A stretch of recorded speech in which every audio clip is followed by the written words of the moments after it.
우리나라 사람이면 다 아는 단군 신화. 북한은 단군을 어떻게 볼까요?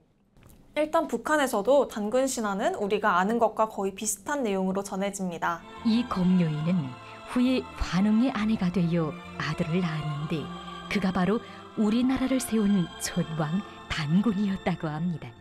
네, 북한도 개천절이던 지난 3일 평양 단군릉 앞에서 단군제를 지냈는데요.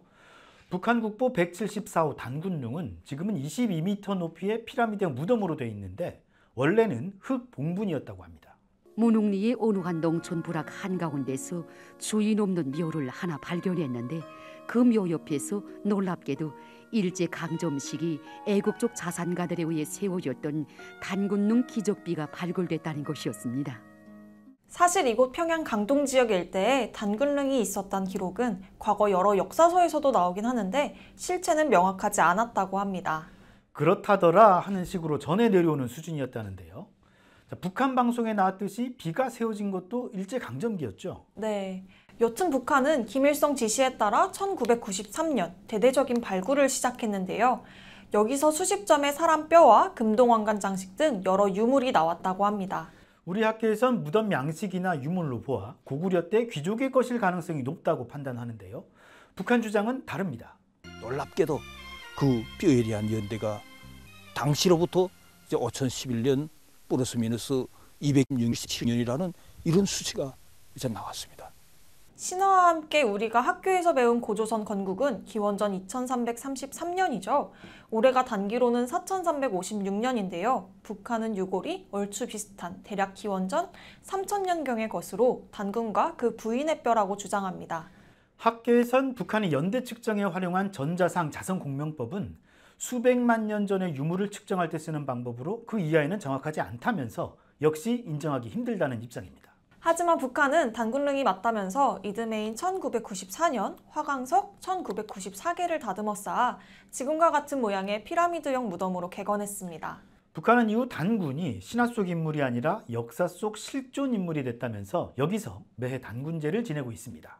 북한은 이곳 단군릉 외에도 단군과 관련한 여러 역사 유적을 선전합니다.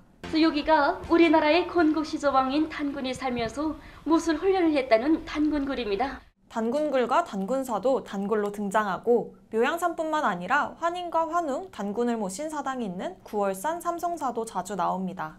사실 단군 신화는 말 그대로 신화여서 역사적으로 팩트 여부를 논하기가 쉽지 않은데 신화 속 여러 상징이 뭘 의미하느냐 또 고조선의 발상지가 어디냐를 두고도 해석이 분분하고 여러 학설이 존재하잖아요. 네, 북한도 초기에는 단군의 실제를 부정하거나 그 시대의 군주를 지칭하는 명칭 정도로 여겼었다는데요.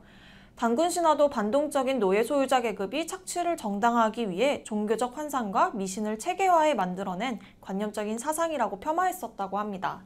그런데 1980년대 중후반을 거치면서 이런 인식의 흐름에 변화가 나타나기 시작했고 단군릉 개건으로까지 이어졌는데요. 이른바 조선민족 제일주의를 제창하며 한반도 역사가 평양 중심으로 시작됐다고 선전하면서 북한 정권의 정통성을 강조하려는 게 아니냐 하는 분석도 나옵니다. 북한에선 구석기 시대에 대한 연구 또한 김정일의 문제 제기가 중요한 실마리가 됐다고 주장합니다. 한 장군님께서는 동무들에게 주변 나라들에서도 구석기 시대 유적들이 적지 않게 발굴되었는데 우리 땅에서 왜 사람이 살지 않았겠는가고 이후 김정일은 대학 시절 추천 당첨금을 김일성에게 건넸는데 전에 구석기 시대 유적 발굴 사업에 쓰도록 했다는 말도 전합니다. 앞서 봤듯이 올해도 단군릉 앞에서 단군제가 개최됐는데요. 그런데 초점은 단군이 아닌 다른 쪽에 맞춰졌습니다. 민족의 원 시절을 찾아 반만년의 민족사를 주체적 입장에서 올바로 정립해 주시고 유구한 역사와 문화를 빛내어 주신 김일성 동지와 김종일 동지는 절세 애국자이시라고 칭송하면서 김일성, 김정일 덕에 단군의 실제를 되찾게 됐다. 김정은이 있어 반만년 역사가 더욱 찬연히 빛을 뿌리고 있다고 추켜 세웠습니다. 결국 단군릉 발굴과 개건도 학술적이라기보다는 다분히 정치적인 게 아니었냐 하는 평가도 나옵니다. 허위, 과장, 가짜뉴스를 거부하고 오직 팩트의 이학대경을 쭉 들이댑니다. 김 팀장의 북한 학대경, 다음 시간 더 알찬 내용으로 찾아오겠습니다. 안녕.